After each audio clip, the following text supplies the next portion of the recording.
My guest at this time was recently seen on your television screen as WWE superstar Ari Sterling. He is now back on the market. He is one of the hottest free agents in all of independent pro wrestling. It is the Sauce Alex Zayne. Alex, thank you very much for taking the time to chat with me here today. Hey, my pleasure. Thanks for such a marvelous introduction. I appreciate it. No problem, dude. Well, I mean, we had a chance to talk. I looked it up. We talked a year ago, man, and this was when you were working with New Japan Strong. Right. And funny what can happen in 12 months. Crazy, yeah. I mean, you are somebody that I thought was just so tailor-made for WWE, and I'm honestly surprised we're even sitting here having this conversation right now. I'm sure there's probably a little bit of shock from you as well, right? Yeah, it definitely came as a shock, of course, when I got the call. I think, especially in such a strange climate like we're in right now, especially with WB, whatever, it was shocking, but at the same time, there's always that thing in the back of your mind, oh, that's a possibility. And it's always a possibility. I mean, job security in general for anyone, especially in these crazy times that we live in, is kind of it's not as sure of a thing. So yeah, it came as a shock, but I mean, within 5 minutes, I was on the phone with anyone who would answer. So yeah, I was like, okay, thanks. Hung up. First of all, called William Regal, told him thank you. He was who brought me in. So thank you again, William Regal. And then yeah, I immediately just started calling promoter after promoter, getting things going. Yeah, hit the ground running. I would imagine Brett Lauderdale was probably one of those in the first. He was definitely on the short list. Yeah, absolutely. Yeah. Well, because that's the thing is GCW's done such a great job producing talent that goes on to find success. And I saw you, right in that same vein as a lot of guys that have found success. And look, going back to GCW or whatever else may be next could be better for you. Who knows, right? Sure. But was it the GC? How did you get on WWE's radar? Because you did the 630 splash at Backyard Wrestling, and that was the big ta-da coming out moment, I feel, for you. But was that what got you on their radar? What do you think attracted WWE to you, Alex? It was kind of interesting, and I don't know who all's names I should throw out there that they would want me to throw out there. But it was interesting because, as a lot of people saw this, saw the 630, and then things just the trajectory completely changed after that, and even I, along with everyone else who was watching, was kind of just shocked by how things were picking up. And then I did the New Japan thing. Then I did the Japanese tour with OWE. Shima brought me over. And when I was over there, I was getting little hints. Someone reached out. I don't know if he would want his name on that, but he reached out and was like, "Hey, just letting you know, you're on WWE's radar." I said, "Hey, awesome, thank you." And then shortly after that, once I came back from Japan, I was booked for the Southeast tour with New Japan. Okay. And by then, I was already in talks with doing a WWE tryout. All right. So a lot of stuff went haywire there. Then I was on the New Japan tour, and I was supposed to leave right off the New Japan tour to do the WWE tryout, and didn't get to do that because they were like, "Oh, we need this physical, we need this, that. And I was like, I'm on a tour bus with New Japan right now. And I think they might have thought I was upstaging them or big leaguing them or something. And so they were like, "Oh, we'll reschedule, whatever." And I kind of thought maybe it wouldn't happen too. So we started rescheduling. So there was a real weird dance with us for a while. And then finally, we were still talking before the pandemic hit and trying to schedule things. Then I got hurt at a match in ROH, hurt my foot. ROH took great care of me. Thank you, ROH. And yeah, it was with Andrew Everett. I did a weird thing, landed on my foot wrong. It was a mess. And then so I was out of the ring, so I had to reschedule again because I was supposed to do the tryout then.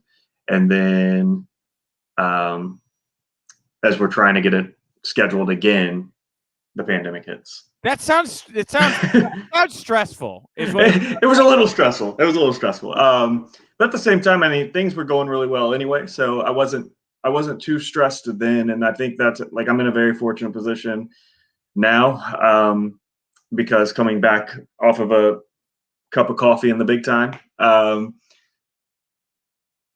like I get to pick up right where I left off. GCW's killing it. New Japan's back on the road. Like all sorts of things are going on. So who knows where I'll pop up? But of course, I've called everyone, like I said, and we're already filling some dates. So keep your eyes open. Okay. I mean, rest of the year is pretty full, actually. So. Yeah, I'm not surprised by that, Alex. So you get to WWE, you get signed, you go to the Performance Center. Your background is not the traditional kind of background from a lot of independent wrestlers, right? You have That's a lot for sure. Yeah. You don't have the same seasoning as others, but you also have different skills that other people don't have, right? Right. The breakdancing and the rap and all the other things you do. So right. How was it for you adapting to the Performance Center? What was it like being in there and starting to learn that style? It was the Performance Center as a whole is like, which was so interesting because when I was entering into that atmosphere, you hear all these sort of like things thrown around, especially in the wrestling community and on Twitter, that's like talking about how it's kind of this, I don't know, like turbulent sort of place, and like you hear a lot of different stories. But when I was there, like everything was such a positive environment. Like it was a great work environment, and it was kind of unexpected. So at first, I'm walking in kind of like on eggshells, right? And then I slowly was like, oh no, it's not like that, right? So it's a really cool environment. Like I can really appreciate the entire thing that they are doing down there. Obviously, they're going through. I truly don't even know. I have no clue what they're going through, but they're going through something. I mean, you're supposed to get lost in the sauce, not supposed to lose the sauce, right? So they'll figure it out. And so a crazy cool environment, and I really like everyone there. So like everyone there has pretty much the same aim in the sense of like, oh, they want to do cool shit, right? So it was really cool to be in that environment, 4 and 5 days a week, just working on the craft. And I feel like I grew a lot in that environment too. Like, but also there's so many people who you don't see on the independents because there's like these world-class athletes who are just coming into wrestling for the first time, never stepped foot in the wrestling ring until then. So it's such a weird mix of people. And of course, it's just very diverse and stuff, people from every different country and stuff. It's a really cool thing, really. And for me, so it was, that kind of helped in a way where I don't have a traditional indie wrestling background, right?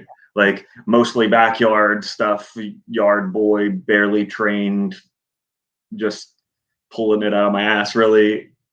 Excuse my French. And then, and then so I was lucky to be in there with people who were at least new to the game too. So it felt a little less like the first day of school and a little more like, oh, we're all in here trying to just better ourselves and get better at what we're doing. Sure. Did you immediately start working with Triple H, or what was that relationship like with you two?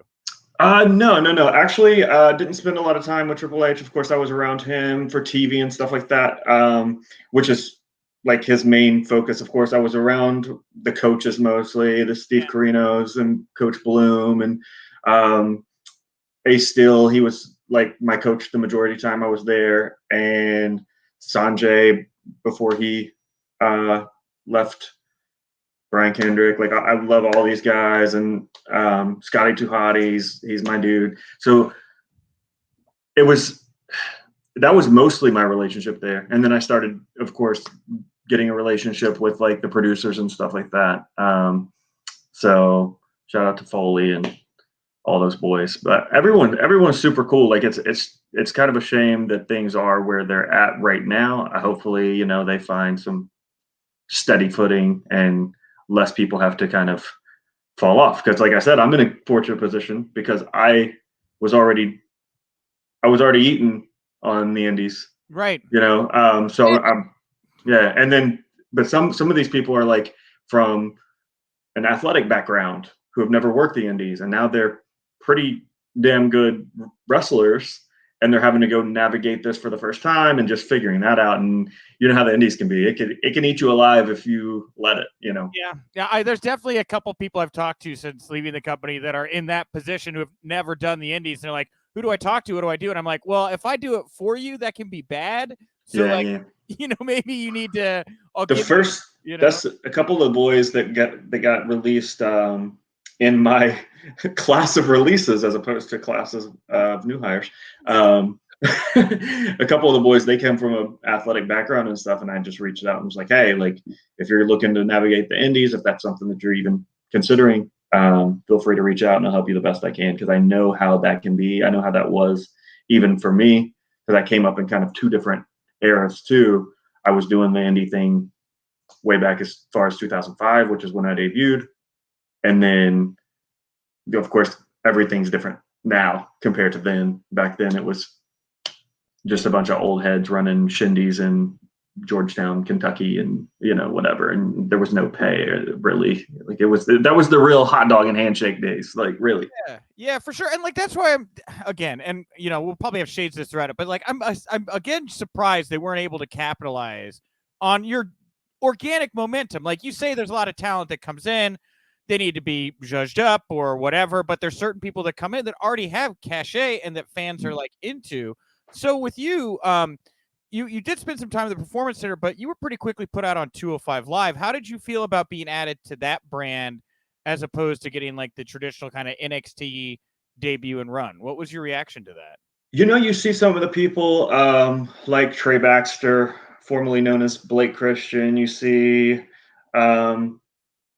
Carmelo Hayes, formerly known as Christian Casanova. All the Christians running through my brain. But they get these great opportunities. They both wrestled Kushida like on their debuts and things like that, as opposed to their final match with the company. And I thought that was like, that's really cool, but I didn't envy them in any way being put in that position. Like, hey, like you've not worked with our system of 9 different cameras, and hey, the ref is telling you this camera, that camera, do this, do that, right? Here's your time cues. Like you haven't worked that system.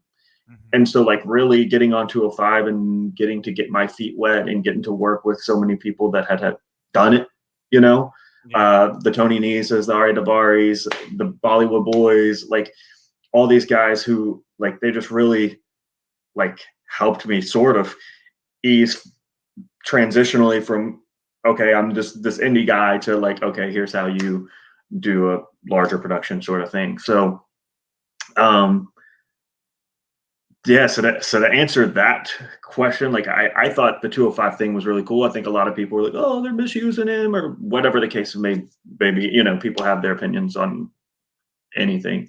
Right. But I thought it was really cool. And I thought like I was talking a lot with writers. I was talking a lot with like the coaches and stuff like that. And I was like coming up with my own ideas and stuff as well. And it's not nearly as much as like, oh, you're given this and oh my God, I can't believe they would do that with that person. And whatever. A lot of stuff is the idea of the person kind of then being through the filter of the producers and the coaches and stuff like that as well. Right. So when like, it's so funny because so many of us are just harped on by the internet. Oh my God, such a stupid name. Like they gave you a stupid name, whatever. And I'm like, I picked it, dude. Like you're making fun of me right now. Like they didn't give me anything. So yeah, of course, even in picking a name, right, there's legalities and red tape. So it's like, yes, I picked it. Was it necessarily my first choice? No, but like there's copyright issues and whatever. So okay. So everyone settled on. Do you want to real quickly tell us why Ari Sterling was the name? I feel like you're like dancing around it, or no?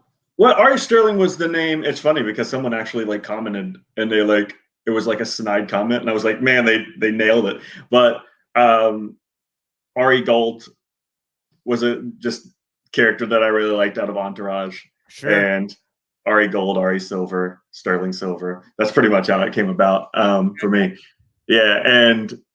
But like, I just thought that was funny as like, you're at like you asked about, oh, how do you feel about 205? I thought it was great, even though a lot of people were like, oh, they're misusing him, because I saw the trajectory of what I was going to be able to do as well. Like I didn't feel like some people kind of feel like, oh, he's going to get stuck on 205 or whatever. Well, if I get stuck anywhere, that's much more on me than the company, like seeing the value, as much as like it's just as much on me in any position, whether it's independent or WWE or wherever I may go. Like it's just as much on me to show them the value. Like if they're not seeing it, then I need to be louder and more, put it out there more for them to hook into it. So and like I really thought you were being groomed for that, right? For them to be able to showcase you, because I actually interviewed the Bollywood Boys like 2 weeks ago on Waltman's podcast, and you came up because they were talking about how they felt like we're safe because we're the ones that are teaching the next guard skills, and they brought up your name right. and somebody, they were like, yeah, the little rep, we know how to do this. But then when they got released, it was kind of like, well, is the old guard training the new guard, right? And Right. both guards were let go. Yeah. Very, very, very bizarre. Yeah. What did you think about the kind of having to find your way? Because like the 205 live class had been together for a few years at this point, and you're kind of being put into that mix. How was that relationship there, working with those guys? Oh man, they were incredible. Like you couldn't ask for a better locker room in general. But the 205 guys specifically, because that's who I got to work with as much as I did, like incredibly giving. They just wanted to do dope shit and have good matches, and which is what we all want as performers, right? And so just like, and just endless advice giving, because I am an endless advice asker. Like I will go, hey, like, how can I blah blah blah. And so yeah, just I love all those guys. Would look out for all those guys. I hope that I get to work with them as much as we can on the indies. Well, and talking to the 205 live guys that I have, like they were in a very, I don't know what your situation, but when they came in, they do the Cruiserweight Classic, bumble around a little bit, then they do 205 live, and they're given these main roster deals. Is that still how it works, or were you still operating kind of under your Performance Center NXT contract when you got added to 205 live?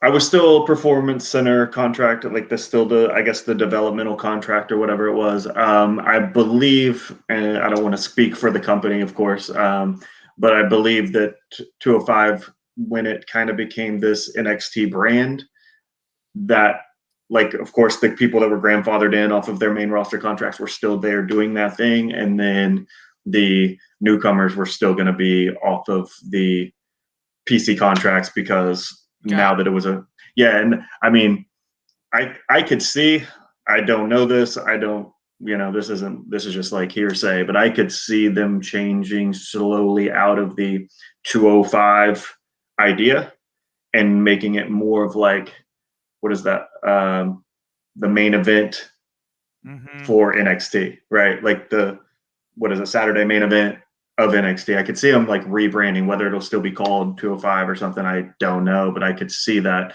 happening. I don't know why it would still be called 205, but yeah, that's similar to what the Bollywood Boys were saying to me, because they said that this iteration is actually their favorite of the iterations, because you had a lot of the NXT coaches in the back watching these matches, giving you feedback, and so it had I mean, again, like, if you're just looking at downside guarantees and you got 8 guys that are on these grandfathered in contracts, it's unfortunately turned into a bad spot for them. But it sounds like the brand, as you're saying, getting treated more like an extension of NXT, almost like an AEW Dark. Right. Yeah, that's what it feels like they were like segueing into. And no spoilers, but I heard like the people that were on it for like the taping tonight, right? And they're over 205, at least in one of the matches. So so I think that's just an example of like kind of where they're leading, So you had one match though on NXT TV though, with Cameron Grimes. How was that how did that come about? How was it getting to work with Grimes? Cameron Grimes is incredible. He like creative as hell. I mean, and a lot of the stuff that he's doing right now is his own brainchild. So he was awesome. Like I went in expecting like a real enhancement level, straight to the point. Let's squash this dude, and kind of expected that, just because of the spot on the card and the time frame. And I know he was newly turned face, so it's like getting over the fact that the fact that he was now a face and whatever. And I was greeted by Carino that day, telling me, "Oh, like that's not really how it's gonna go. Like I want you to get this in," because he had seen all my stuff, and he was like, "And just make it competitive and finish strong, whatever." And so it was really cool working with him. It was really cool. It was like I thought it was really cool working with producers. That's not something we get the luxury of on the indie scene, of course. Like Right. yeah, like, and there's so many little things that they would think of because they're outside of the box that they would be like, "Oh no, like tweak that," and you'd be like, "Oh, Of So, course. right, Yeah. right. And I wish that like you would benefit so much from that on the indies if some of the, I guess, more vetted talent would even like, "Hey, run your match by me, blah blah blah. Oh, do this there." That type of thing would be immensely valuable. And that's even something that I'm thinking about going forward in the indies, right? But that's the thing is like there's a whole wave of guys out there right now, yourself included, that are going to go out on these indies and take what you learned like pirates and give it back to all of these independent 100%. talent. And I love to hear that that's your attitude, man, because I have the privilege of calling some indie action and working with some promotions, and it really just kills me when I watch 3 matches in a row and they're all the same. Right. Right. And they all have the same move, and they all did, the move of the month or whatever. That's something I've always avoided. And now too, it's funny because I was even thinking about doing seminar stuff before I got signed. And now like that after I've come out of this contract, I'm like, oh yeah, let's like move forward with that. I would love to do seminar stuff because I think there's a lot of how to still be, I don't know, exciting and get your shit in or whatever, but not be the same. I mean, largely it's a part of not being the same, right? Like being exciting is not being the same, but people just see this cool move on whatever, and then they're like, "Oh, I can do that," and so then they start doing it, but then so did 3 other people or whatever. And for anyone who's familiar with my stuff, like I really try to, on my half of the match, not do the same thing that everyone else in my, I guess, genre niche, like high flying flippy boy, like I try not to do the same thing that they're doing. It's good that Sometimes, yeah. it's good that you know who you are. Yeah. Yeah, Flippy boy. Got it. Flippy boy. Yeah, I wonder. That's a good. Hey, it's got a ring to it. So were you there the day that Vince McMahon came down to the Performance Center and like did whatever his 1-day scouting trip was with Bruce and the others, or no? I actually wasn't. I know they did like one day, like Bruce and someone else came down kind of before that, and I was there that day. And then they had this big day where like Vince was coming through, and we have like an app or whatever, and we're told our schedule on, and I was not needed that day. Did you feel good or bad about that when you found out you weren't needed that day? I mean, of course, like situations like that, being in the Performance Center in front of Vince, and who knows what he's looking at or what he's looking for, that can be very stressful. So there's always that kind of like sigh of relief if you're not having to do that, right? Yeah. But at the same time, I think I got here by taking advantage of any and all opportunities when they're thrown at me. Like that's how I got anywhere and everywhere I've ever been. So I think that's just another, like I would probably more look at it as a missed opportunity as opposed to a sigh of relief, because if I get canned on the spot for being me, at least I was trying to show them what I thought was like good about me, whatever, So like if I were there and was like, this was me, whatever, and then they were like, I do not like it, get him out of here, that I wouldn't feel like, oh man, maybe I'm like overly optimistic, I guess. But like I feel like I would have had that opportunity to like, and who knows, I could have been, oh, go do flippy shit on SmackDown or something. Yes, yeah. You know. Oh my God, it's white Mustafa Ali right here. Right, yeah. Yeah, he has weird hair. Go fight about it. Yeah. Sure, yeah. Oh, he looks like the colors of the show. That's wonderful. I like it. Right. So what from your, I mean, because you didn't really get to go that you worked largely in the NXT bubble, almost I'd say exclusively in that NXT bubble. What was like is it the idea of going to the main roster and being changing scenery, moving from the harmonious NXT area to what seems to be a much more influx main roster environment? Does that give you anxiety? Were you excited about that? Like, how did you feel about the possibility of maybe moving up to a Raw or a SmackDown?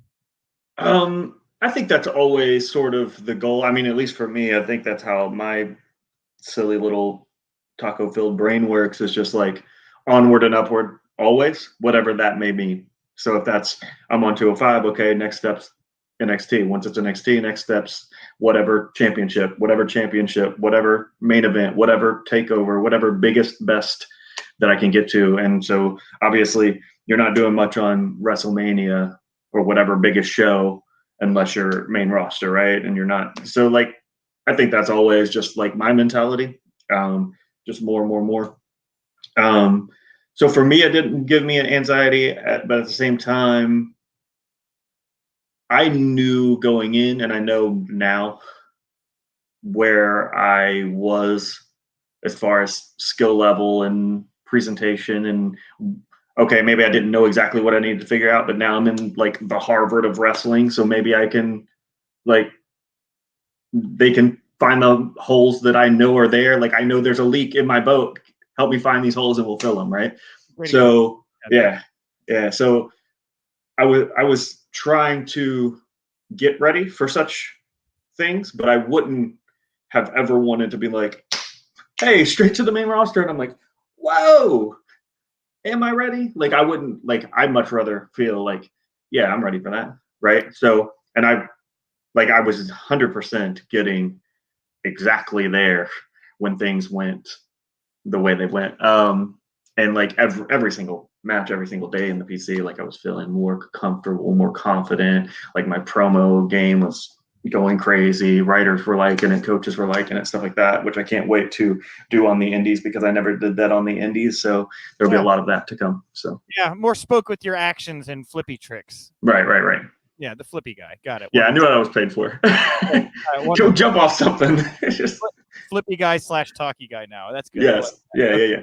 So, like, obviously, well, there's been a lot of reports, right? Like that NXT is going to be going through this overhaul, new logo. There was this report that there was a memo that went out that I guess internally said no midgets or guys in their 30s.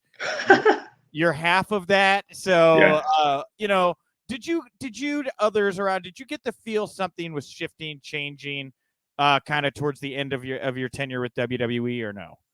Yeah, definitely. I think we like going in, there was like this hiring influx, and it kind of felt like there was a shift and change in the sense of like, oh, they're going onward and upward with this, right? Like NXT is in a sense getting a push itself. And then things just started to come off the rails in a way, and we were like, then everyone's just like, what's that SpongeBob meme where he looks like a caveman and he's like, yeah. There was a lot of that. I mean, well, because you got to see like Cross is losing to Jeff Hardy on Raw, and he's your NXT champion. I mean, we read reports at that time too that people down in the Performance Center saw that as some kind of signal Vince was sending to everybody down in the PC or NXT. I don't know if any of that resonated with you, Yeah. I mean, being there, and I understand like from the outside looking in, but being there, I think things are probably a little less, I don't know, cryptic and nuanced. I think if Vince wants to send a signal, that man is going to be the first to like just say it. Right, like he's gonna be like, I know what I'll do. Bring him up here, and I'll have him work Jeff Hardy and lose, and they'll think about it. Like, no, he would just call you and be like, "Hey, we're pissing you off, like whatever, right?" Yeah. Okay. Yeah, so I think whatever, like speculation like that sometimes to me is a little silly, just because it's like, no, we're not just like writing riddles on the back of napkins and shit. Like, figure it out. Well, it's It seems like that sometimes. I know. it's humans' desire to find sense in the chaos, right? And draw natural lines. I just read. Yeah. I think it's just like kind of. I mean, not to compare it to like conspiracy theories, but it's kind of the same idea of like the world's probably less interesting in actuality than it is in your brain when you start thinking of like all these things that could be happening. It's the same thing. The wrestling world is probably less interesting and intense on the back end, than like, I don't know, sending messages in a bottle or whatever it is and making you guess clues and stuff. So I imagine that. Yeah, I could see Vince in the back. But of course, when he was a kid, that's how you sent messages. You wrote them, you put them in a bottle. right. Send them across seas. Yeah. This was Tinder before we had Tinder. Right? Yeah. I hope the right woman found the bottle. Yes, exactly. Okay. So let's do some forward thinking here, right? So GCW obviously seems like a place that we could see you back in. You're beloved there. You have your spot made out there. Are you watching AEW right now? Like, what do you think of their product at the moment? I'm always watching everything and keeping my ear to the ground on anything and everything. Of course, I don't probably watch it in the same way, I guess, as everyone watches it, because sometimes I watch things just for the pure entertainment value and just to be a fan. Like, I really enjoy that when I get to do it. But yeah, I think their product is really cool in a lot of ways, and I think they are just like capitalizing on so many things that, like, I mean, and a lot of people feel this way too, as far as just like the like gauging off of audience responses. They feel like, I don't know, almost forward thinking in a lot of ways compared to some of the antiquated thinking we see a lot in wrestling, which that's everywhere.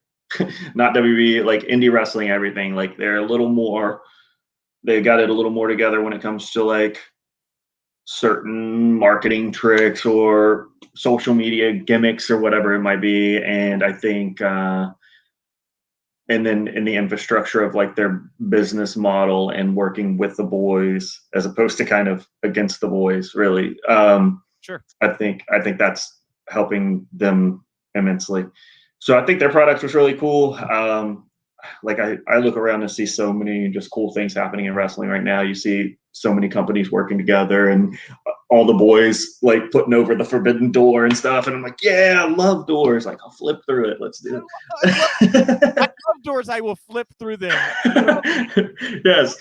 GCW for life. Yeah, like, again, you were kind of playing in the waters everywhere before you got to WWE, and so I would imagine you're not for lack of opportunities now on the other side, if not like probably better situated. Everything happens for a reason, and I'm very surprised it didn't work out for you there. But I'm very excited to see what your next steps are, especially with that little bit of knowledge you were able to steal from them while you were there. Yeah. I was gifted that bit of knowledge, and I am in a very, very good position now, fortunately, and largely because of that, largely because of just how things have gone in general. Like you said, like, I was working with so many different companies before, and built great relationships with them and did everything that I could to keep those relationships super solid when I was leaving. And now that I'm back, like, I think that will pay off, but only time will tell.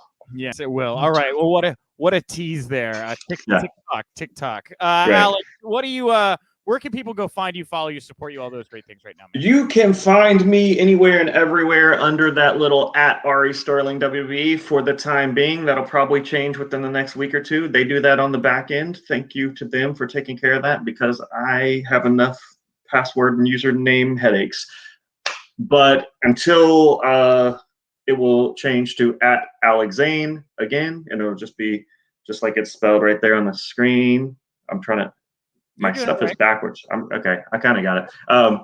So yeah, AlexZayne, @AlexZayne, anywhere and everywhere. Just Google me, alexzayne.com. It will soon be updated, and you'll be able to find everything there if that's easier for you. So support him.